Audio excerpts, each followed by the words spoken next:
Então nós temos três áreas: bíblica, sistemática e prática. Isso. E é suficiente estudar apenas uma área? Ou como que é? O que acontece? Elas não são excludentes. Então, o que acontece?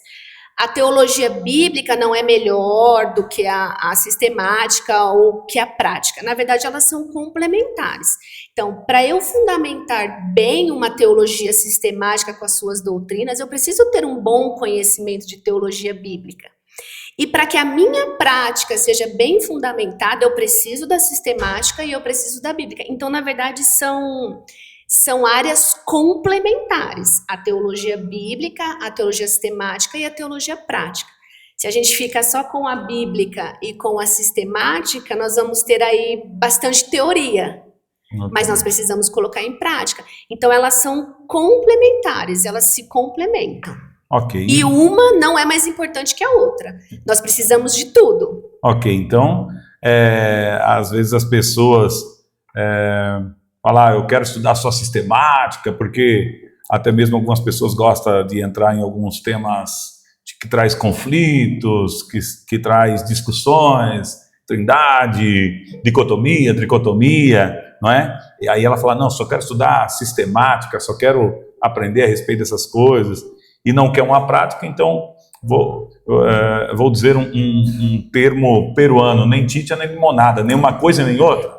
E o que acontece? Se você entender que só uma é importante, você vai ter uma deficiência. Estou desprezando na sua totalidade. Exato, porque para você fundamentar bem a sua doutrina, você precisa ter um conhecimento do texto. Ok. E para conhecer bem o texto, nós precisamos da teologia bíblica.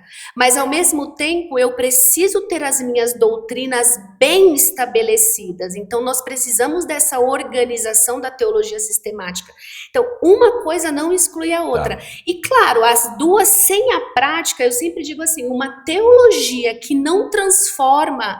Então, ela foi só um estudo como qualquer outro, e eu não vejo a teologia assim, eu falo por uma experiência pessoal, a teologia transformou quem eu sou.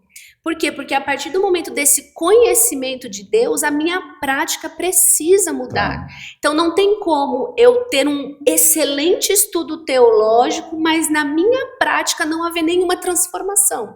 Então, a minha igreja não muda, a minha família não muda. Então, essa teologia não está muito boa. Uma boa teologia é aquela teologia que ela começa na sua mente, então você aprende ali todos aqueles conceitos, você aprende uma interpretação, mas essa teologia desce para o coração e vai transformando quem eu sou à medida que eu vou aprendendo e vai me tornando cada vez mais parecida com Jesus. Então, não pode ser uma teologia...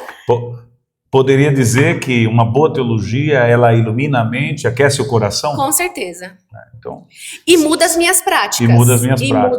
Começa aqui, desce aqui e reflete o meu exterior. Às vezes nós conhecemos pessoas que eles sabem um conceito teológico assim, te explicar com todas as suas nuances, e ele sabe te citar vários teólogos, os puritanos, e ali ele tem aquelas frases todas decoradas, e ele já leu as biografias dos principais teólogos dessa grossura, mas ali na congregação ele não tem um comportamento de alguém que foi transformado pelo conhecimento de Deus. Em casa não é uma pessoa transformada, nos seus relacionamentos, nos seus negócios, ele continua agindo como se ele não conhecesse o Senhor. Então é o que às vezes a gente até chama do ateu prático, né? Aquela pessoa que conhece a Deus, mas ele vive uma vida como se não conhecesse. O ateu prático. Ele tem aquele conhecimento de Deus, ele teve acesso a esse conhecimento, inclusive pela teologia, pelos bons teólogos, mas a prática dele é de alguém que não conhece. Meu Deus, será que existe? Então nós precisamos também ter esse cuidado de que a nossa teologia seja de fato transformadora. Que Deus nos guarde. Que Deus nos ajude. E não é possível um conhecimento genuíno do Senhor não gerar transformação. Então eu digo assim, aquela pessoa que começou a estudar teologia e ela se tornou uma pessoa desagradável, que as pessoas não conseguem conversar, que só quer debater, essa pessoa ela conheceu a teologia, mas não o conhecimento de Deus. Ela não teve acesso a esse ser que nos transforma à medida que nós vamos conhecendo Amém. Ele.